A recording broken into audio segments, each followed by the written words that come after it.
you. Utakuta mama. No. Utakuta mama. Atandikidewo. Because they are beating people. Where they go? Beating people. Alright, Abana Uganda kyebabadde balindirira His Excellency Robert Kyagulanyi kiki kyagenda okuzaako watuuka ebweru. Finally abazeemu bulungi nnyo video atandise okuzita videos eziriwa gwetula wansi okalire ate mulowooza tatadde akatambi kamuwanga kivumbi akatambo ke kaliwa gwetula wansi ngenda kubeera nga njikuletera naye nga tetunnagendayo nyongera okujjukiza video eno gimpereka like bw'omaze subscribinga wegatte ku mukutu gwaffe guno. Finally ne gino muhoozi alabiseeko mu kamera olunaku olwaleero abadde gwetula nkugambye byonna mbikuletedde omukulu katandikidewo newo omukulu amanyikiddwa nga Honorable Muwanga Kivumbi. His Excellency Robert Kyagulanyi alagidde NUP etandika okubeera nga eta obutambi engeri poliisi n'amagye galumbamu amaka ge amujjukire bulungi ku kiro kya elections ne basobola okubeera nga batta abantu baffe abaayirawe bali bangi nnyo abawerako 710 era His Excellency Robert Kyagulanyi yabagamba nti no temuteeso video nga budde bukyali bajja zikola ki azimanipulating muleke male okufuluma eggwanga Uganda kubanga mujjukire bulungi His Excellency Robert Kyagulanyi n'ogwo musango bali baagala okumuteekako kyovulaba yasooka kubeera nga adduka nga tamala kubeera nga ategeera nti n'emisango ayina emirala side za Northern Uganda wamu ne Eastern Uganda. Video eno saagala kwogera nnyo njagala sooka kupuleyingira olabe Muwanga Kivumbi trauma gye yayitamu ebiseera ebyo oba akaseera ako abasajja bwe bali bakuba amasasi ewuwe oŋŋambye ebyadde lye bakuba ggwe wandikozeewo ki wandikiriza n'afuluma kubanga mujjukire bulungi bagamba yatandika olutalo omusajja yatandika olutalo kyokka ate ye alaga nti no yali yeekwese nga amasasi gavuga sokolabe.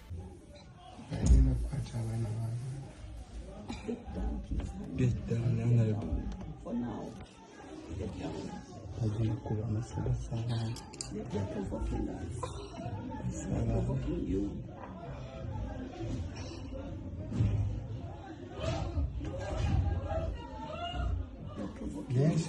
Honorable, no. Honorable, no. Honorable, no.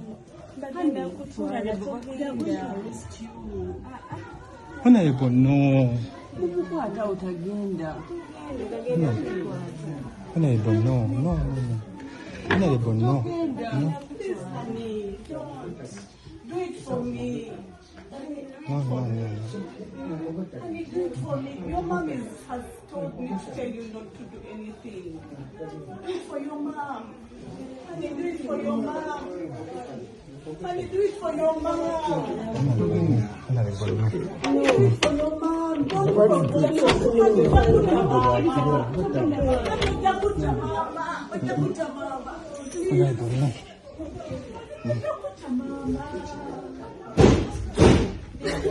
Forget you. Utakuta mama.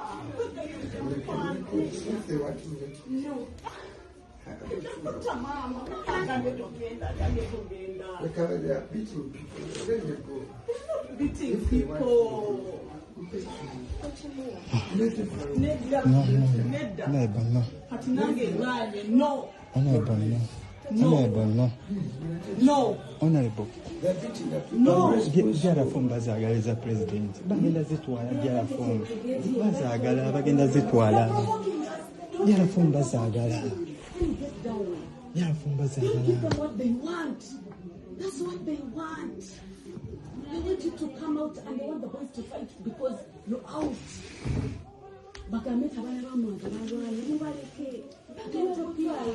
Gyalafoomu zibazaagala. Even gyalafoomu.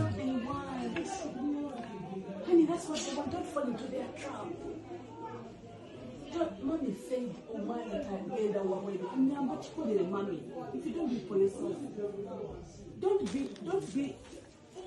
Nkugambye His Excellency Robert Kyagulanyi tagenda kubawumuzaamu ate yagambye tagenda kubatiramu ku liiso mwalabe nezi uprising abamu abavuddeyo ne batandika kubeera nga beeyitambo His Excellency Robert oba His Excellency Yoweri Museveni tagenda kulayira revolutionaries abaana mwabalabe nga bambadde mask sagala baleeta nnyo mu video zange abasinga bangambye ti abo just a set of diversion sagala bingira mugawe nabagambye ngenda bankuplaying eno video kyemanyi mwalabe video ya His Excellency Robert Kyagulanyi olunaku olwaliro naye eno part njagala ogiwulirize with the caution, njagala obere very open minded, okkirize obiwulirize mirundi ebiri, ojakkiriza nti eno kana kasajja kagezi nnyo, yali ayina plan ey'okuggyako His Excellency Yoweri Kaguta Museveni before even His Excellency Yoweri Kaguta Museveni okumanya nti no His Excellency Robert Kyagulanyi ayagala muggyako. Sokola video yino. Now this is why I'm hiding, and that's why I'm leaving the country for a while.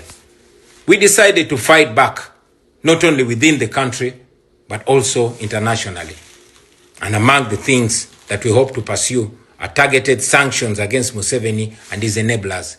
We also want those countries that are funding Museveni's killing machine to stop, and if possible, to completely cut ties with the regime in Uganda. In the recent days, we've been speaking on international platforms, although we've been doing it virtually. Now, we are going to be doing it physically. And on that note, I want to notify the comrades and leadership in the diaspora that I will be with you in the coming days.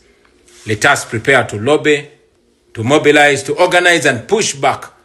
Alright, ibinga tubitadde ku mabbali ndowooza message ya His Excellency Robert Kyagulanyi, the confidence that he used in this video, oh my god, I can't even relate. Njagala kumanya mwe mulowooza biki byagenda okuzaako. Waliwo n'omukyala Thrones omuzungu asinzira wali eri Canada nga yono ambassador wa NUP, ndowooza sides eyo avuddeyo n'asekerera His Excellency Yoweri Kaguta Museveni n'amugamba oyo veteran wa America oba omujaasi amanyikiddwa nga General Flying Michael yaze mu Uganda. He is nothing, he is a retired.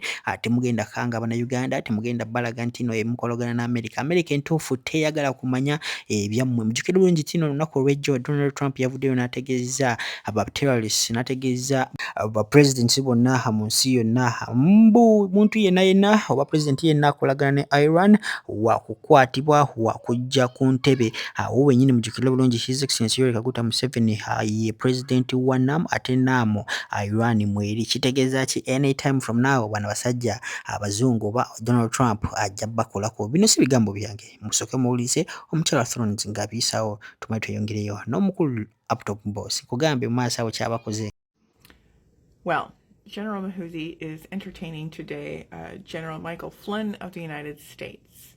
He is Chief of the Defense Forces and Senior Presidential Advisor for Special Operations. He worked under President Trump. And so the meeting took place at the Special Forces Command Headquarters in Entebbe. General Muhoozi welcomed the military veteran. He's not currently in the armed forces, but he was in the armed forces. He's not currently employed. He's retired. And provided him with a view and history of the Uganda Armed Forces, and that General Flynn praised him for strong military leadership, for attributing to the country's transformation of stability that was fostered by the Uganda People's Forces, and that Uganda would sustain its developmental progress. I guess Michael Flynn hasn't been paying attention to the armed forces that have ensued in chasing down and arresting people and brutalizing them and violating their civic rights and human rights in the country. So that's what he is oblivious about, Michael Flynn. I know he's a general, but I'll just call him Michael Flynn. And so that's who General Muhoozi met today, is Michael Flynn. He's a general in the armed forces of the United States. And so they met today.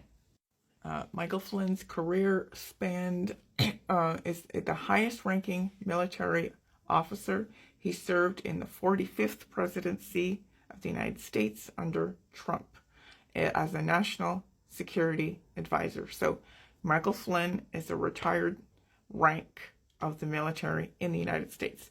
He served in Trump's last term. He's in the current administration.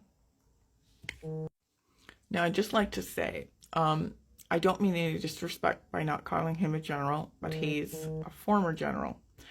And so the fact that he's meeting General Muhoozi when all of this, what has been going on and transpiring within Uganda, is just unbelievable, honestly. either Michael Flynn, General Michael Flynn, has been living under a rock, hasn't been paying attention to social media, the news, or he's just doesn't care about what is going on within Uganda, the politics, the civil rights that have been violated, the human right atrocities that have been going on.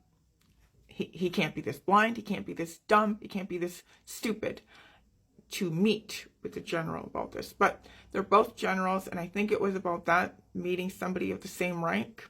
I'll give him a little bit of leeway, but that's about it.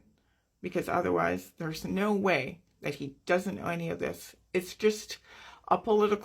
Assalamu alaikum wa rahmatullahi wa barakatuh. Yenze Haji Arun omusomi w'edduwa asangibwe Bulumaji ku luguudo lw'Ejjinja nkola ku bintu ebyenjawulo ng'emuli endwadde zitawaanya abantu aba bulijjo. Nkola ku abo bonna abalina ebizibu mu mukwano. Bw'oba olina ebizibu mu mukwano jjangu gyendi neeyonera nsobole okumalira ensonga. Nkola ku mikisa egy'emirimu, nkola ku abo abaagala okugenda ebweru, omuntu ng'okozesebwa amajiini, okozesebwa saitwani, ebyo byonna mbikolako. Osobola okukozesa ennamba z'olaba ku screen oba okuweereza obubaka ku WhatsApp.